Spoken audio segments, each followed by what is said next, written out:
Il-Prim Ministru Robert Abela reġamel appell b'saħħtu favur it-teħid tal-booster kontra l-COVID-19. Dan waqt intervista fuq One Radio il-ħamis filgħodu fejn innota kif l-aħħar xhur in-nies f'pajjiżna għexu qrib tan-normalità minħabba l-vaċċin. Stqar kif rajna fl-aħħar xhur kif pajjiżna salva sajf ta' xogħol u anke fix-xhur ta' wara kellna irkupru b'saħħtu.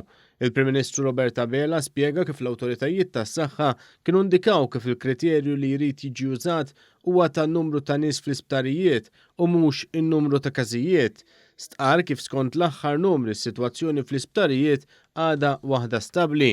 Dan filwaqt li tenna kif dan qed jgħidu b'mod kawt minħabba l-mod volatili li bih tinbidel is-sitwazzjoni f'pandemija. U għatenna kif dan iż-żmien it-teħid tal-booster jibqa' kruċjali biex nibqgħu ngħixu qrib tan-normalità. Huwa kruċjali u nibqa' ntenni dan l-appell it-teħid tal-booster. Qegħdin naraw, hija ċara ħafna hija nkunu onesti ma' xulxin li l-vaċċin huwa effettiv u l-vaċċin huwa sigur. U jekk iridu nkomplu ngħixu eqreb lejn in-normalità u eventwalment lejn in-normalità, u eventwalment iva rridu naslu biex ngħixu fi stadju ta' normalità, l-għodda ewlenija li għandna l dan kollu huwa l-vaċċin. Il-Prim Ministru qal kif pajjiżna jrid jattakka bil-vaċċin u jiddefendi bir-restrizzjonijiet. Qal li pajjiżna jrid jaċċetta li ċertu restrizzjonijiet huma importanti f'dan il-mument li d-dinja tinsab fih. Stqar kif l-għan primarju tar-restrizzjonijiet ġodda huwa li tkun sostnuta s-saħħa tal-vaċċin. L-għan tagħhom hemmhekk se jkun li nkunu nistgħu nibqgħu ngħixu qrib in-normalità fl-istess waqt imma li nibqgħu nipproteġu s-saħħa tal-Maltin u l-awċin kollha. Dik kienet priorità li tlaqna biha minn Marzu tal-2020 u hija priorità li baqgħet invarjabbli, li baqgħet ma nbidlitx. Dwar it-teħid tal-booster il-Prim Ministru spjega li għalkemm għandna t-tieni l-ugħla rata fl-Ewropa tat-tilqim tal-booster għadu mhux sodisfatt u l-appell jibqa' sabiex wieħed jieħu din id-doża addizzjonali. Hawnhekk innota kif il-wasla tal-vaċċin għat-tfal kienu wkoll żvilupp importanti u b'hekk għamel appell ukoll biex il-ġenituri jlaqmu it-tfal tagħhom. Stqar kif il-protokolli li huma marbuta ma' tfal ta' bejn il-5 snin u 12 sena ser ikunu riveduti ġala darba tfal jitlaqmu.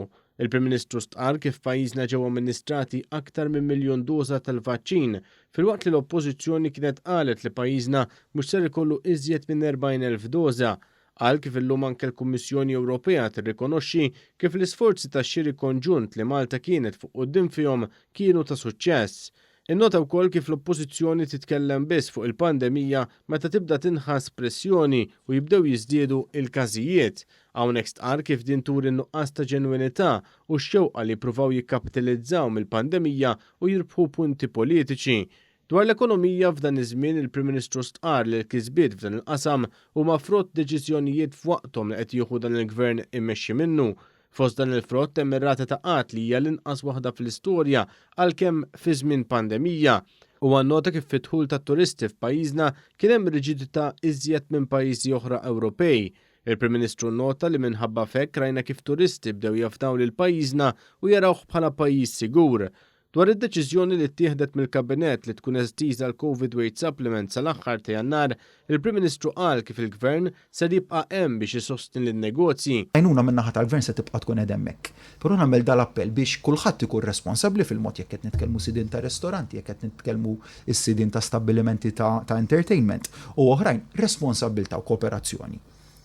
Anka fil-miżuri restrittivi biex jgħinuna biex inżommu il-virus, l-imxija tal-virus milli timx lil qudiem. Dwar il-kriżi fil-prezzijiet tal-fuel u l-enerġija stqar kif pajjiżna b'kuntrast ma' pajjiżi oħra il-prezz inżamm stabbli u dan għaliex il-Gvern reġa' kien ta' spalla u refa' il-PSU. Hawnhekk innota kif pajjiżna jeżistu fost l-orħos prezzijiet tal-fuel.